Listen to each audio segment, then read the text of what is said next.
c'est au candidat de se réinventer. Cette expression qui veut rien dire, ça veut dire quelque chose dans le monde du recruteur, mais ça veut rien dire pour un candidat. En vrai, la personne en face qui a l'expérience, elle, c'est à elle de le faire, c'est à elle de se réinventer. S'il y en avait un qui va voir ça, c'était le RH, pas les candidats.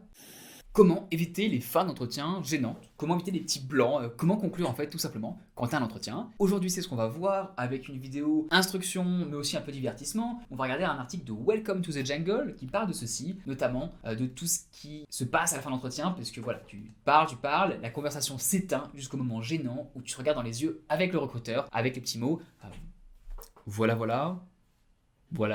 Donc en gros, comment conclure? On va voir est-ce qu'il faut laisser le blanc s'installer ou au contraire prendre l'initiative de conclure pour ne pas commettre d'impair. Et il y a aussi une partie à la toute fin sur la visio, comment faire lorsqu'on est à distance, est-ce que ça nous donne un peu plus de liberté? Moi c'est Thomas l'ingénieur, on est parti pour cette vidéo, comment gérer les fins d'entretien. On commence par à quel moment est-ce qu'il faut conclure la conversation.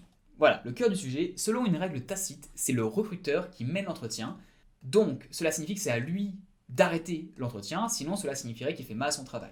Même si l'entretien est un véritable moment d'échange entre candidat et recruteur, c'est tout de même ce dernier qui est la manœuvre. Oui, il a plus d'expérience, il le fait plus souvent, donc si jamais il peut le faire, avec plaisir. Le code de politesse générale n'impose rien, mais invite fortement le recruteur à gérer le timing. Très bien, d'ailleurs, une astuce, ça m'est déjà arrivé une fois de me faire planter comme ça. En début d'entretien, vérifiez toujours combien de temps va durer l'entretien. Une demi-heure, une heure. Quand on s'attend à une heure et que ça fait une demi-heure, ça fait bizarre. Et puis on n'a pas le temps de forcément... On peut adapter ses réponses en fonction. Bref, là on est sur la fin de l'entretien, pas sur le début, mais continuons. C'est vous qui avez le dernier mot. Une fois que le moment d'échange touche à sa fin, le recruteur va, de manière directe ou indirecte, vous laisser l'opportunité de vous exprimer une dernière fois. Donc là, après, le RH qui dit qu'il laisse toujours le dernier mot au candidat, très bien, avec le « avez-vous des questions ?»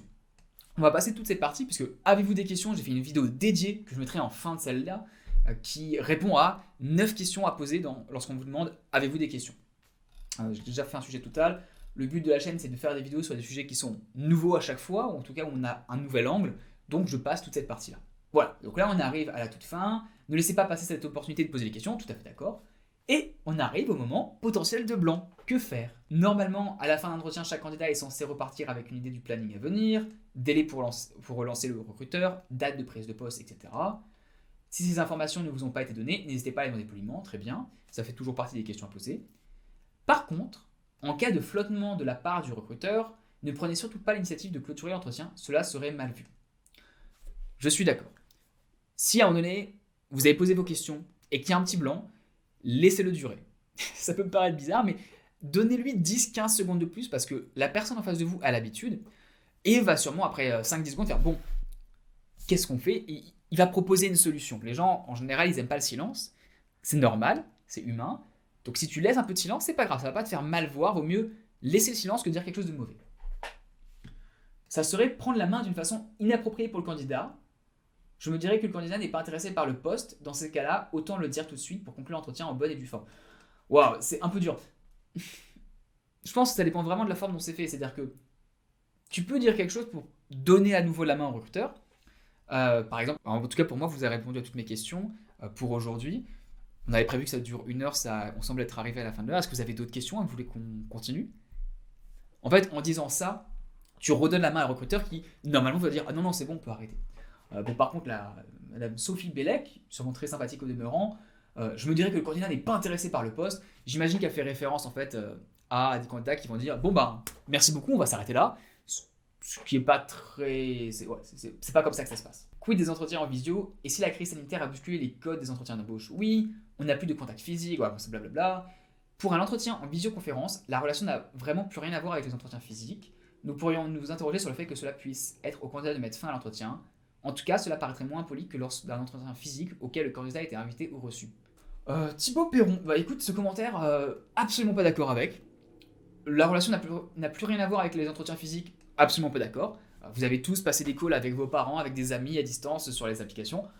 Bon, c'est la même chose, quoi. C'est juste qu'on n'est pas en face à face. C'est un médium, c'est un vecteur, mais ça ne change pas la relation intrinsèque entre les personnes.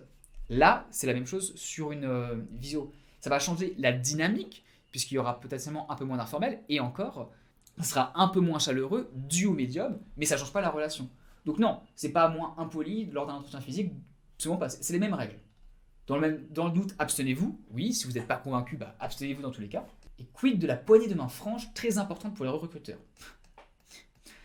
Très importante pour les recruteurs. Non, c'est du bullshit, ça aussi, c'est pas important pour les recruteurs. Une poignée de main, c'est une poignée de main, on dit bonjour et on passe à la suite. C'est sûr que si t'es super stressé, ça va se voir, mais en vrai, tu fais une poignée de main et tu passes à la suite, c'est pas important. Elle était peut-être trop importante pour nous, justement. À partir d'aujourd'hui, ce geste sera peut-être remplacé par un petit signe de la main. C'est au candidat de se réinventer quand les entretiens physiques auront repris. Vraiment, je suis désolé Thibaut, je ne suis absolument pas d'accord avec ça. Le fait qu'elle soit peut-être trop importante, bon bah ça c'est un peu les RH qui se prennent la tête, très bien. Et en vrai non, c'est les RH qui pensent que c'est important qui se prennent la tête, parce que ça l'est pas, et je connais beaucoup de RH pour qui c'est aucune importance. À partir d'aujourd'hui, ce geste sera peut-être remplacé par un signe de main, bah oui, tu fais bonjour, il y en a qui font des fist bumps, il y en a qui font des elbow shakes, peu importe. C'est au candidat de se réinventer. Cette expression qui veut rien dire. Enfin, ça veut dire quelque chose dans le monde du recruteur, mais ça veut rien dire pour un candidat. C'est au candidat de se réinventer. Toi, tu vas passer peut-être 5-6 process de recrutement. Lui, il envoie des centaines, donc forcément, il va dire ça comme ça, mais ça veut strictement rien dire pour un candidat. Non, tu fais ce qui est le plus à l'aise à ce moment-là. Tu dis bonjour, tu notes de la tête, tu vois comment ça se passe. Et en vrai, la personne en face qui a l'expérience, c'est à elle de le faire, c'est à elle de se réinventer. S'il y en avait un qui va voir ça, c'était le RH, pas les candidats. Si vous aimez parler de tout et de rien avec les recruteurs, le temps d'être accompagné à la porte, il faut également trouver d'autres subterfuges. Ces petits moments essentiels de convivialité où on parle de tout et de rien ont complètement disparu. En visio, on se dit au revoir, on clique et c'est fini. Oui, ces petits moments. Mais en fait, ça compte surtout au début parce que à la fin, avoir un petit échange, c'est plus on file le temps et on a déjà eu on sait déjà de quoi on va parler. Enfin, on sait déjà l'impression qu'on a de la personne, ça va rien changer sauf si tu veux vraiment une grosse bourde.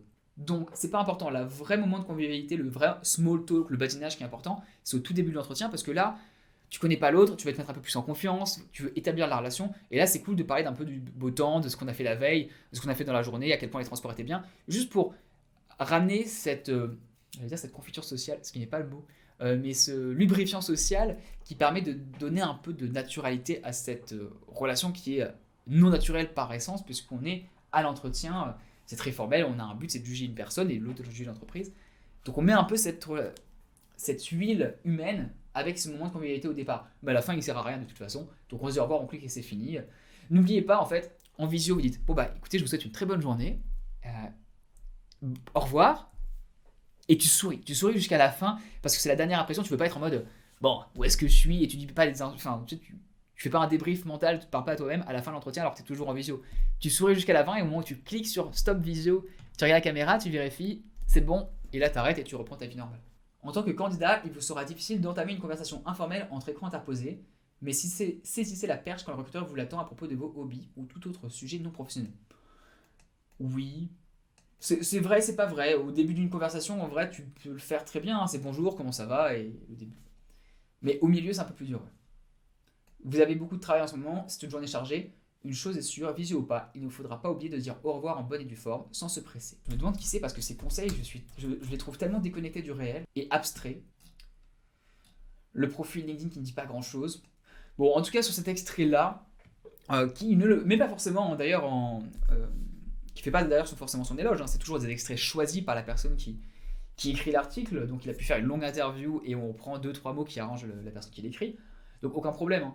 Je pense ça se voit, il a beaucoup d'expérience, c'est sûrement une personne qui est dans le milieu depuis longtemps et donc qui a un avis qui est assez distancié, qui n'est plus dans le réel. Mais voilà, les avis c'est les petits moments de blanc, il n'y a pas de souci. En conclusion, soyez à l'aise avec ça, au sens où laisser un blanc de 10 à 15 secondes, c'est le métier du recruteur de vous permettre d'aller à l'étape d'après, ou en tout cas de conclure la discussion.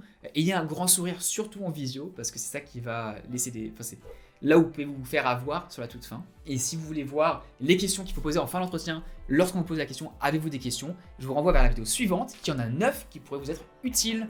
Bonne journée à vous!